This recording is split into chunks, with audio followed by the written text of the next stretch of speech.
Okay, growing up when you were young, you're always learning new trends, swear words, and so on. But there's one talking point that parents are always anticipating the natural facts of life.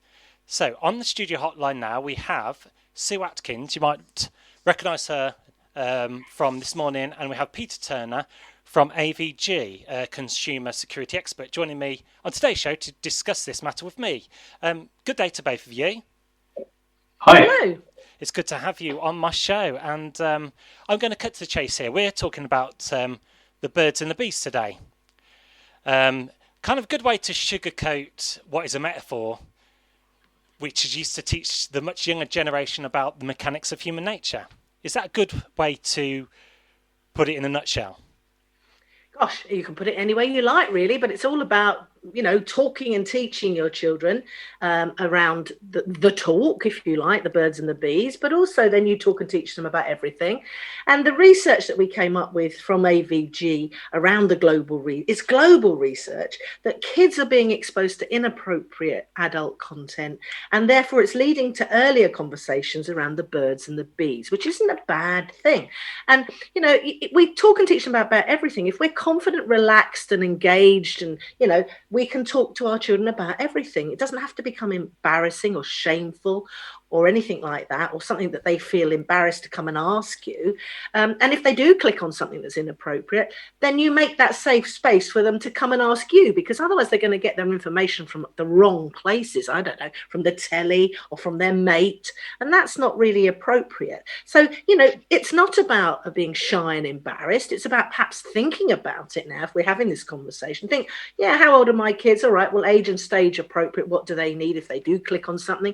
You don't scare them. You try and teach them to be a bit more discerning as well about what they're looking at, because not everybody's very nice on the internet, and not every piece of information is relevant or appropriate for children. So we have to talk and teach them from quite an early age about that. If they're a little bit more discerning, a little bit more careful, then they'll grow up empowered to know how to use these things well and safely. And if you as a parent then download some software like the AVG software, then you've got that covered. You know that the passwords are protected. You know that you're going to update some of this stuff regularly to keep them safe. And then you have the conversation. So you've got both together, which is a perfect combination, in my opinion. Well explained, you hit the nail on the head there, and we'll talk briefly about the security towards the end of the interview. Are we seeing a shift of each generation learning about this particular topic at an earlier age? Does it seem to be getting earlier and earlier through each generation? I suppose it is. And the research here that we've discovered is that, 7 out of 10, that's 72% of children, admitted to seeing, having bad online experiences. And the research has shown that parents say that they are having those conversations earlier. They have them at school, around about 11, but we've noticed it's coming down. And that's not to be scary, because you make it age appropriate, but you do talk and teach them. And I think it's about us as parents getting confident about handling these things. It's not about putting our head in the sand and imagining it's all going to go away. We need to be prepared, and that's not scary. So go out there and find some information so that you know what to say to your kids if they're 8 or if they're 18. You've had the conversations. You are knowledgeable too. Quite. And you did mention during lockdown, kids, younger people are more exposed to film, TV, music videos. Are they playing a part in this shift towards being kind of, had this thrown in the face, or this kind of nature?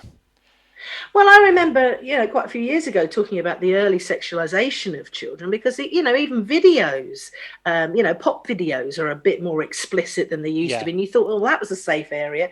So you can't protect them from everything, but you can put things around them to keep them safe, put boundaries around it. You're there to be their parent, not their friend. So you need to say, no, you can't have that. You can't do this. But again, not in a heavy-handed way. It's about how you handle these things. If you're practical, if you're confident, if you're sort of always engaging in good conversations with your children, they'll pick up the right sort of attitudes to all of this from you.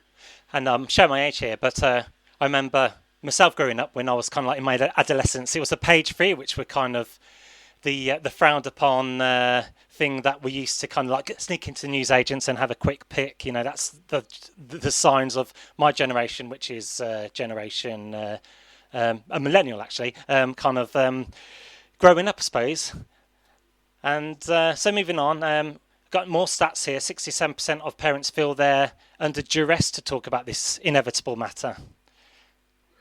Yeah, well, they're not under duress. It's about being mindful that the world has changed. We have moved on, unfortunately, a long way from just having a page 3 moment. Children can access all sorts of very strange and dark places. And that's why I think it's important that we protect them by putting in stuff like that. And Peter can talk to you more about how they can work with you as a parent to give you more knowledge, you know. Well, thank you very much, Sue Atkins. Just talking points about the natures of life and how one parent can just put in those extra measures to keep everything kind of like safe. I'm just going to go over to Peter Turner now from AVG. Hi, Peter. Hello. And I just want to ask, what ways can parents secure their children's tablets and devices? I know there are various formats out there like Apple and the iPhone. Does AVG cover different kind of platforms, you know, like Windows and smartphones as well? Yeah, well, firstly, actually, what I'd first of all say when we're talking about this subject of keeping our children safe online, and to back up Sue's points, is actually the best thing we can do is just have the right level of conversations with our children and really have an open conversation about what they're doing online. As you said, you know, perhaps we don't really know what they're doing now because things have moved on from when we were growing up. Certainly when I grew up, the internet didn't exist. So who's teaching me about what to educate my children about? Obviously, it's more children educating us. And so how do we stay engaged with them and have those conversations? But apart from that, which is the number one thing, you know, it's important, I think, to also have open conversations with your children about how to stay safe online. And that's some simple things. You can get free software to protect your laptops and your phones. You know, they're readily available from AVG and from other suppliers. But also, I think particularly for young people, it's worth talking about, you know, the importance of passwords and protecting their data, for example, so they understand that not everything is good and true online. In fact, there can be some bad things happening. But if you teach them about how they can, you know, why we have passwords, why you shouldn't give out your information and email to other people, that's really important too. So those conversations can start early, and we can educate ourselves better about the things that exist already to keep us safe, and have those conversations directly with our children.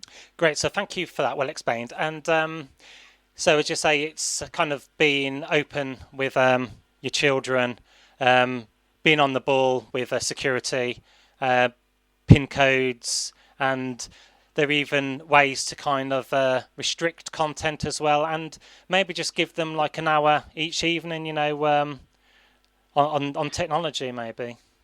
Yeah, I think, you know, sometimes we take it for granted that, you know, we just give the tablet to the child and let them get on with it. I think, you know, it's our responsibility as parents to have these sort of conversations and almost say, well, you have to earn that right, if you like, to go online, particularly with children at a very young age. It can be quite hard, particularly in lockdown when we're trying to work from home and we've got homeschooling to do, and we can't sit with them all the time. I think we've got to find ways as parents to have those conversations early on and to understand what they're doing. So children come to us when they come across something that perhaps they shouldn't see. And that was the research we found, in that during lockdown, more and more children are seeing things that perhaps are inappropriate for them. And what we want is those moments to then come, you know, to go and speak to your mother or father or guardian rather than to a friend, or to feel isolated from it. You know, have an open conversation. Yeah. Thank you very much. Well, that was Peter Turner from AVG, Consumer Security Expert.